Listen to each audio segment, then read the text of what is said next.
चलिए बिटकॉइन के बारे में कुछ बताइए। ठीक, भारत इसमें 18वें स्थान पे है। बिटकॉइन निवेश में भारत 18वें स्थान पर है। अमेरिका पहले स्थान पे होगा ही। चीन और जापान ये दूसरे और तीसरे स्थान पे। ये एशिया महाद्वीप के दो देश चीन और जापान दूसरे और तीसरे स्थान पे हैं। भारत 18वें स्थान पे है। उत्तरी अमेरिका महाद्वीप का ये अमेरिका देश पहले स्थान पे है बिटकॉइन निवेश में।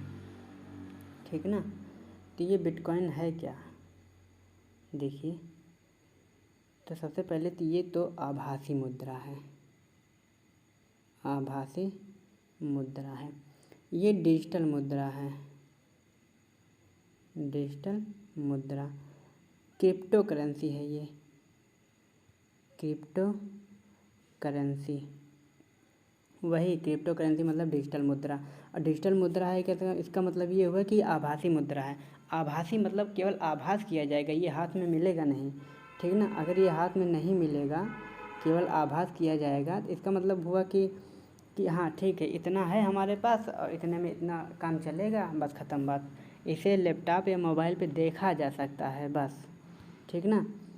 तो क्या हुआ, जब हाथ में नहीं मिलेगा, केवल आभासी मुद्रा है, तो इसका मतलब ये डिजिटल, इसका साइबर क्राइम, साइबर क्राइम ये इसकी ख़तरा बहुत ज़्यादा है। इस पे बिटकॉइंस पे, आभासी मुद्रा पे, डिजिटल करेंसी पे। ठीक ना। तो स्कोप भी बहुत ज़्यादा, क्योंकि ये तत्काल भुगतान को सक्षम बनाता है, इसलिए भविष्य में स्कोप भी बहुत ज़्यादा है इसमें। इस बात को ध्यान में रखते हुए, किस बात को, स्कोप है बहुत ज़्यादा, इस बात को ध्यान में रखते हुए भारत सरकार ने एक समिति का गठन किया, समिति जिसका नाम सुभाष समिति, सुभाष समिति। ठीक ना। सुभाष समिति का गठन किया कि भैया देखिए ज़रा तो क्या हाल चाल है बिटकॉइन का। तो सुभाष समिति ने बताया कि सरकार, बिटकॉइन जो है ना ओपन सोर्स प्रोटोकॉल पे आधारित है। क्या, open source protocol, protocol open source protocol पे आधारित कि भैया ये किसी प्राधिकरण द्वारा, किसी सरकार द्वारा, सरकार के संस्था द्वारा कंट्रोल नहीं किया जा सकता है।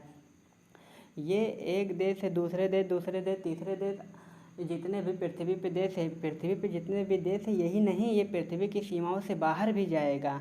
ग्रह से ग्रह के बीच लेन देन को सक्षम बनाएगा ये बिटकॉइन से। इसीलिए ये किसी संस्था द्वारा, अब नेता लोग अनपढ़ होते हैं ना, अंगूठा छाप होते हैं, क्या पता है। ये ग्रह से ग्रह के बीच लेन देन को सक्षम बनाएगा ये बिटकॉइंस। ठीक ना। तो ये किसी संस्था, सरकारी संस्था द्वारा कंट्रोल नहीं किया जाता। सरकार आप कंट्रोल नहीं कर सकते इसे। तो साफ साफ से सरकार ने मना कर दिया कि भैया ये जोड़े हाथ, हमारी कोई रिस्पॉन्सिबिलिटी नहीं बनेगी। एक बात, ठीक ना। जनता पैसा लगाए कोई बात नहीं है, अगर अचानक गायब हो जाता है तो हम इसमें कोई जिम्मेदारी हमारी नहीं होगी। एक बात, ठीक ना। इस वजह से सब पीछे हट गए। अरे भैया कोई जिम्मेदारी नहीं ले रहा है, अचानक गायब हो जाएगा ज़िंदगी भर की कमाई। तो भारत इतने बड़े जनसंख्या वाला देश है, दूसरे नंबर का, तो क्या होगा, कुछ तो रिस्पॉन्सिबिलिटी होनी चाहिए ना। अमेरिका में बैठा हुआ एक हैक कर लेगा ज़िंदगी भर की कमाई, तो क्या होगा। तो समझिए, तो स्कोप भी बहुत ज़्यादा है और पता है बिटकॉइंस क्या है। ठीक ना। तो क्या तात्पर्य निकलता, कोई तो आगे आएगा, तो कौन है। चलो ठीक है, ये अमेरिका महाद्वीप है। ठीक ना, उत्तरी अमेरिका महाद्वीप, और ये यहाँ पे है दक्षिणी अमेरिका महाद्वीप। दक्षिणी अमेरिका महाद्वीप और उत्तरी अमेरिका महाद्वीप के बीच एक कुछ देश हैं, 7 देश हैं, उनमें से एक है अल सल्वाडोर, अल सल्वाडोर। ठीक ना, जिसकी राजधानी है सन सल्वाडोर। क्या है देश, अल सल्वाडोर, जिसकी राजधानी है सन सल्वाडोर। ये क्या किया, ये बिटकॉइन को वैधानिक रूप से लागू करने के लिए कानून पारित कर दिया। ले तरीके, पहला एक ऐसा देश है जो बिटकॉइन को लागू करने के लिए कानून पारित कर दिया। पहले यहाँ क्या था, डॉलर था, डॉलर था, डॉलर अभी भी है डॉलर। और इसने तय किया, ठीक ना, इसने तय किया कि हर वस्तुओं का मूल्य बिटकॉइंस में निर्धारित किया जाएगा। एक बात ये ज़रूरी नहीं है कि पाबंदी नहीं है कि कोई व्यक्ति केवल बिटकॉइंस में ही निवेश करे, डॉलर में भी निवेश कर सकता है, उसकी इच्छा, डॉलर में देना चाहे तो डॉलर में और बिटकॉइंस में निवेश करना, बिटकॉइंस में कीमत चुकाना चाहे तो कीमत चुका सकता है, कोई बाध्यता नहीं है। एक बात ये मध्य अमेरिकी देश, ठीक ना, उत्तर अमेरिका महाद्वीप और दक्षिणी अमेरिका महाद्वीप के बीच कुछ देश हैं, उन्हीं में एक है मध्य अमेरिकी देश, इसे कहा जाता है अल सल्वाडोर है, जिसकी राजधानी सन सल्वाडोर है। ये आगे आया।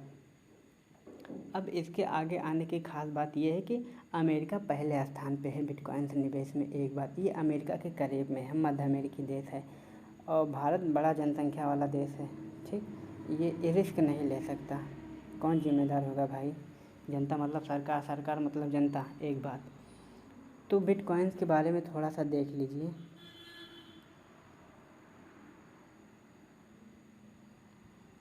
क्या है इसके जो जन्मदाता है ना, जन्मदाता, ठीक ना, फादर, वो हैं, कौन है? सतोशी नकामोतो, हाँ ठीक, सतोशी नकामोतो इसके जन्मदाता हैं बिटकॉइंस के।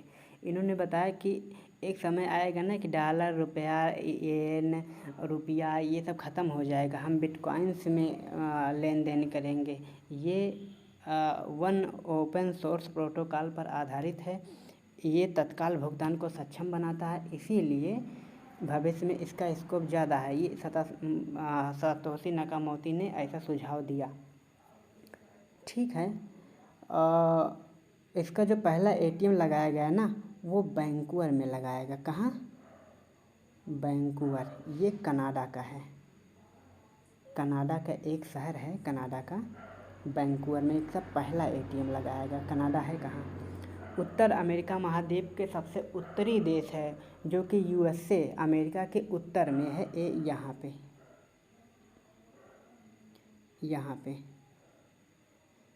यहाँ ये देखिए, ये नीचे यूएसए है, यूएसए, ठीक ना, अमेरिका मतलब अमेरिका के उत्तर में ये कनाडा है, कनाडा, ठीक ना। और कनाडा के पश्चिमी तट पर यहाँ है वैंकूवर, ये देखिए वैंकूवर है, जो कि प्रशांत महासागर, उत्तरी प्रशांत महासागर के पूर्वी तट से सीमा बनाता है, पूर्वी तट पे स्थित है कनाडा के। यहाँ पे पहला एटीएम लगाया गया। अब अमेरिका के करीब में है, देख लीजिए, ठीक। एक बात ये हुआ, भारत ने इसकी जांच के लिए कौन सी समिति बनाई? सुभाष समिति।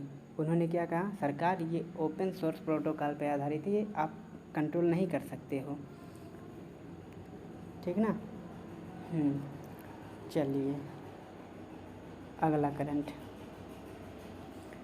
एक दिवस है, 2 दिवस हैं वैसे तो जो इम्पोर्टेंट है। एक है आर्गेनिया, एक मिनट, हाँ,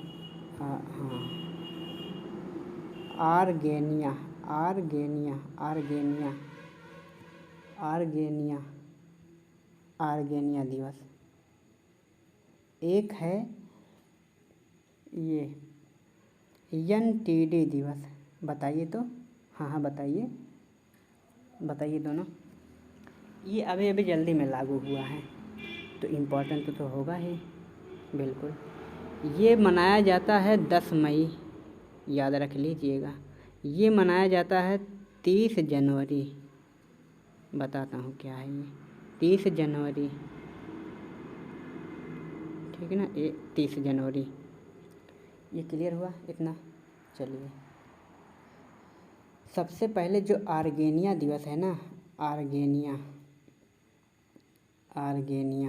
ये लिखने में थोड़ा सा, आर्गेनिया दिवस, ठीक ना, ये भैया 10 मई को मनाया जाता है।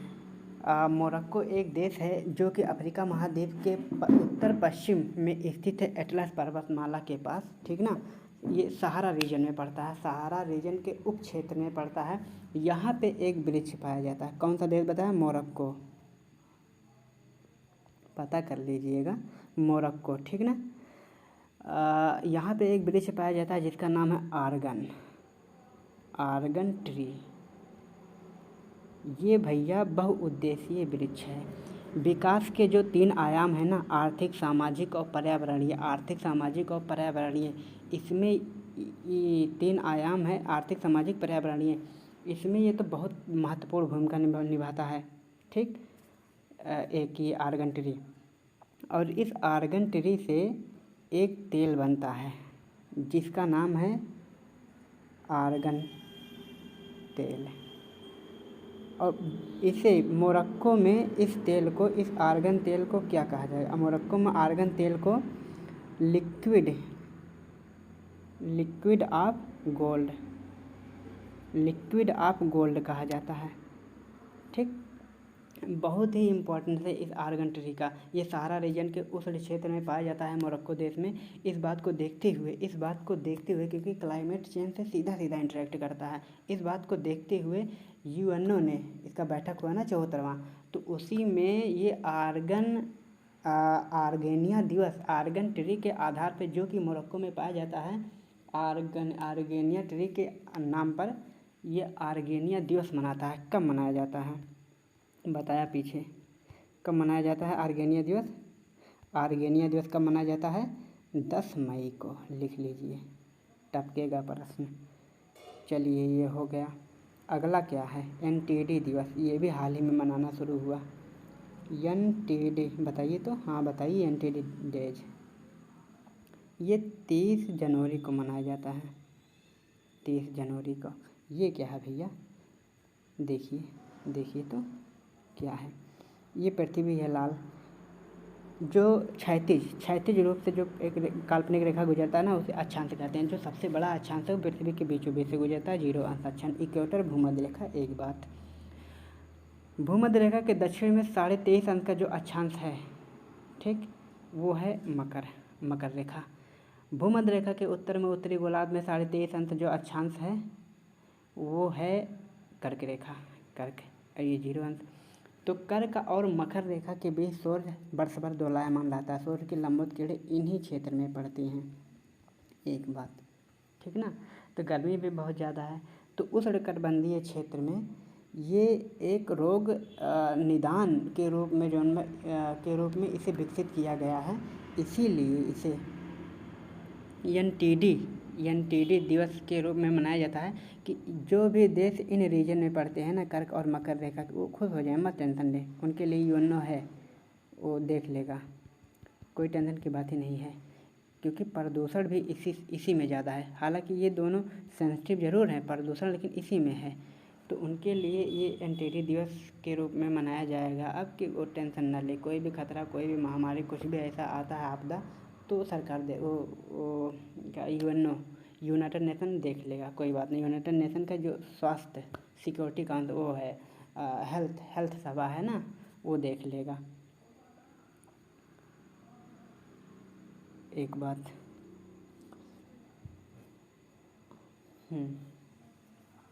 एक है फल ड्रैगन फ्रूट,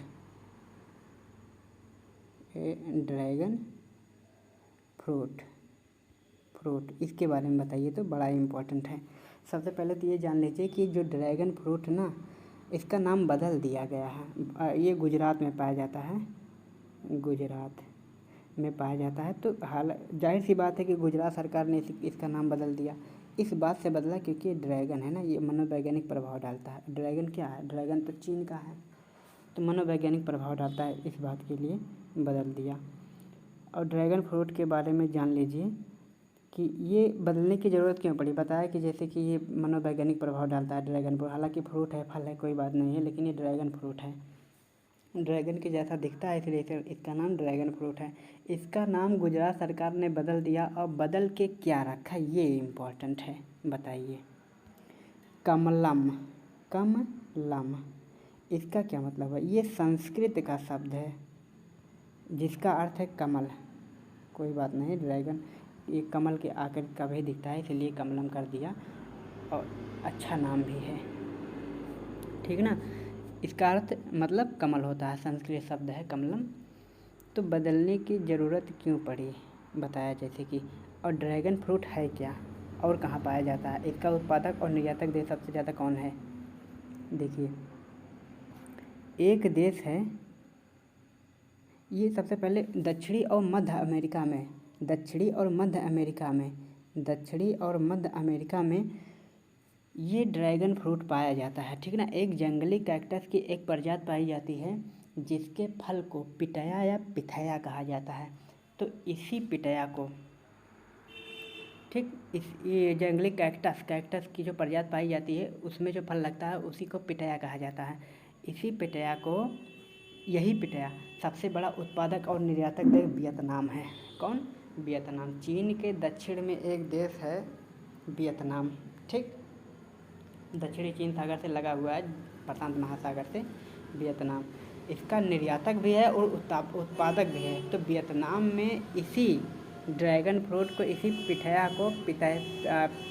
पिथया को थांग लोंग कहा जाता है। क्या? थांग लोंग, थांग लोन कहा जाता है, ठीक ना।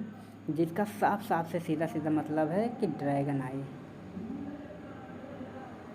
ड्रैगन आई, ठीक। तो इसीलिए ठीक है, बदल दिया गया है, कोई बात नहीं। अलग अलग जगह पे अलग अलग नाम होते हैं, टेंशन की कोई बात नहीं है। एक बात, एक सिपरी की रिपोर्ट आई है, देख लीजिए। सिपरी बताइए क्या है सिपरी। सिपरी रिपोर्ट क्या है? ये सबसे पहले परमाणु हथियारों की रिसर्च करता है।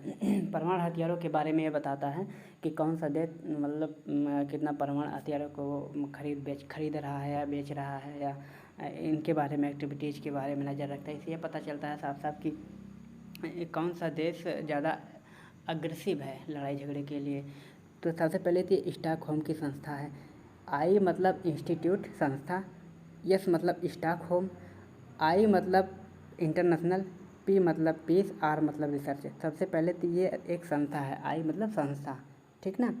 इंस्टीट्यूट, ये एक इंस्टीट्यूट है स्टॉकहोम की जो इंटरनेशनल पीस पे रिसर्च करती है। एक बात परमाणु हथियारों के संबंध में ये भैया बताया है ना कि जो एशिया महाद्वीप के कुछ हैं, एशिया महाद्वीप के, जैसे चीन हुआ, ये ले लीजिए, भारत हुआ, यही नहीं, ये भी पाकिस्तान हुआ, ये देखिए, इन लोग अपने परमाणु बम में वृद्धि कर रहे हैं। जैसे चीन ने तो 30 बना लिया है, भारत ने 60 एक्स्ट्रा बनाया है 2020 की तुलना में 2021 में। पाक ने ये भी कम नहीं है, 5 बनाया है एक्स्ट्रा। और मज़े की बात तो ये है कि जो अमेरिका है ना, अमेरिका, वो 2021 में 20 की तुलना में -250 ये इतना परमाणु बम की कटौती किया है।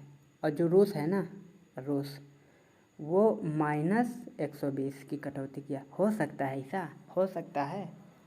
एक तो ये परमाणु अप्रसार संधि, ये जो परमाणु प्रोहिबिशन एक्ट है, ट्रीटी है जो, इसमें ये सब भाग लिए, सबसे पहले भाग लिए मतलब वो लंपट हो गए कि कहा कि भैया ऐसा नहीं है, हम परमाणु प्रोहिबिशन संधि पे, ट्रीटी पे जो है, हम ऐसा नहीं है कि भाग लिए इसमें हम परमाणु अप्रसार संधि के लिए बहुत ही कटिबद्ध हैं, वचनबद्ध हैं। टेंशन की बात नहीं है। हमारे जो हथियार हैं, जो भी परमाणु बम हैं, वो हम किसी पे युद्ध करने के लिए नहीं रखे हैं, हमारे ऊपर कोई युद्ध न कर दे इसलिए बचाव के लिए रखे हैं। हम परमाणु अप्रसार संधि के प्रति बहुत ही वचनबद्ध हैं, ये ऐसा बोलते हैं ये लोग। ये एक तो स्टॉकहोम की है, वहाँ बगल की है, यूरोप की है। और ये एशिया महाद्वीप के बारे में ये बताते हैं कि ये तीनों लोग भयानक तरीके से अपने परमाणु हथियारों में वृद्धि कर रहे हैं। ये देखिए, पाकिस्तान 7वें नंबर पे। और जो भारत है ना, ये सिपरी बताता है कि जो भारत है परमाणु हथियारों के आयात में 3रे नंबर पर है भारत। ये इम्पोर्टेंट है, 3रे नंबर पर है, ठीक। एक बात,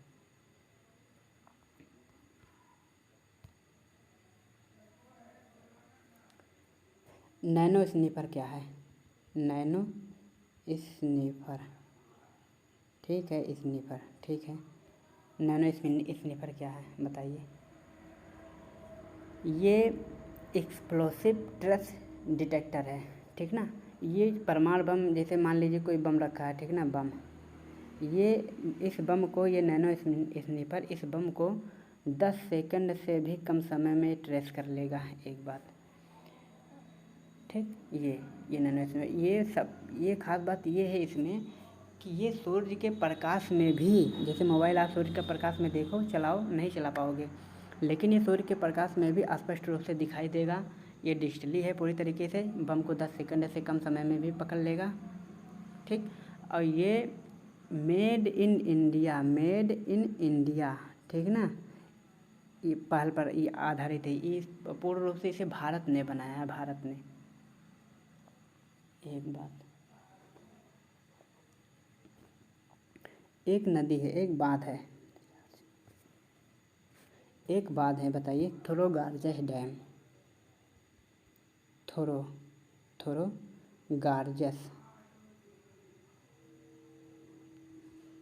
गार्जस डैम, ठीक। एक है बहेतन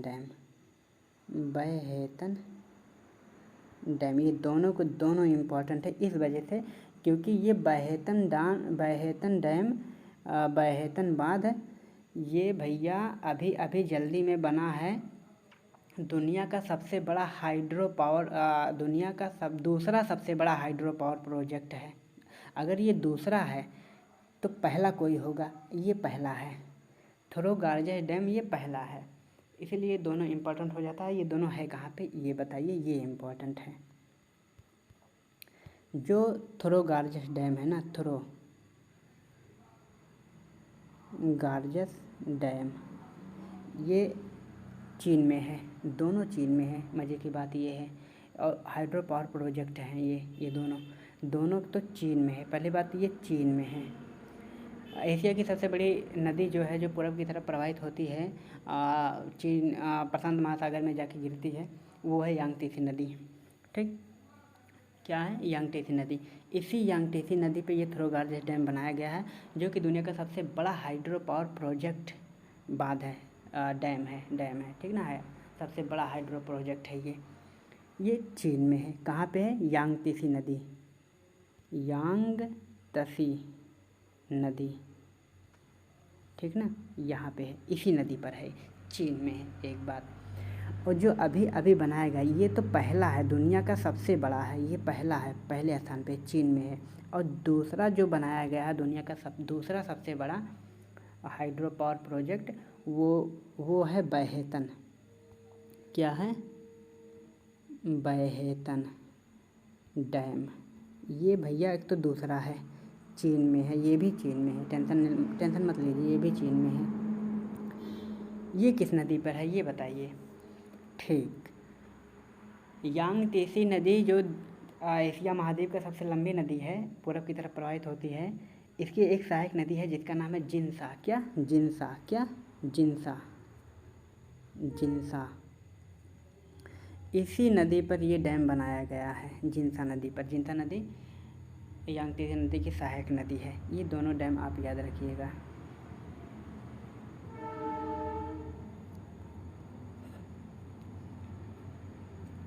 देखिए, PSLV का 53, ये 53वां उड़ान है। PSLV का ये 53वां उड़ान अब क्यों है, PSLV 51 का ये 53वां उड़ान अभी हुआ है। ये बताइए, 2 रॉकेट के लेकर उड़ा, वो कौन से रॉकेट, वैसे 19 रॉकेट को लेकर उड़ा, जो एक विदेशी है का मतलब वो ब्राज़ील का है। ब्राज़ील का कौन सा, अमेजोनिया बताया है, अमेजोनिया 1 ये। और भारत का 18 है, उनमें से एक है सिंधु नेत्र। ये दोनों के दोनों इम्पोर्टेंट है, नेत्र, ठीक, दोनों इम्पोर्टेंट है। ये अमेजोनिया क्या करेगा, अमेजन एक बहुत विशाल जंगल है पृथ्वी पे, जिसका नाम है अमेजन, जो संयोग से ब्राज़ील में पाया जाता है, बहुत बड़ा जंगल है। दुनिया का सबसे बड़ा जंगल वही है, उसी में एनाकोंडा पाया जाता है। वहाँ पे एक तो भूमध्य रेखा पे है, भूमध्य रेखा पे होने के नाते वहाँ वर्षा प्रतिदिन मूसलाधार वर्षा होती है। इस वजह से वहाँ उष्णकटिबंधीय बन पाए जाते हैं, उष्णकटिबंधीय वर्षा बन पाए जाते हैं। तो बहुत ही घनघोर, बहुत ही घना होगा, बहुत ही इस वजह से बहुत बड़ा है। और सबसे ज़्यादा ऑक्सीजन अगर बात किया जाए कि किस जंगल से आता है, तो उसी अमेजन से आता है। ठीक उसी अमेजन की कटाई पे निगरानी रखने के लिए ये अमेजोनिया लॉन्च किया गया, स्पेशली लॉन्च किया गया। अमेजोनिया ब्राज़ील ने लॉन्च किया। किस बात को देखते हुए? Oxygen of demand, biological oxygen of demand, BOD को देखते हुए भैया, कोरोना काल में। इसीलिए अब ऑक्सीजन पे तेज़ी से काम हो रहा है। ठीक। और ये सिंधु नेत्र क्या करेगा? सिंधु नेत्र एक तो हिंद प्रशांत क्षेत्र में, इधर हिंद क्षेत्र में, हिंद महासागर में एक तो दुश्मन के एक्टिविटीज़ को निगरानी नज़र रखेगा। एक दूसरा ये कि ये जो भी तिब्बत का जो भी एरिया चीन से लगता है या पाकिस्तान से लगता है, इस पे ये निगरानी रखेगा। ये बहुत इंपॉर्टेंट है, निगरानी रखा है, वो भी इमेजिंग के जरिए निगरानी रखेगा। खटाखट वो इमेज भेजेगा कि हाँ यहाँ पहुँचे दुश्मन, यहाँ पहुँचे हैं। ठीक ना, ये हो गया। ठीक है, पढ़िए, मस्त रहिए।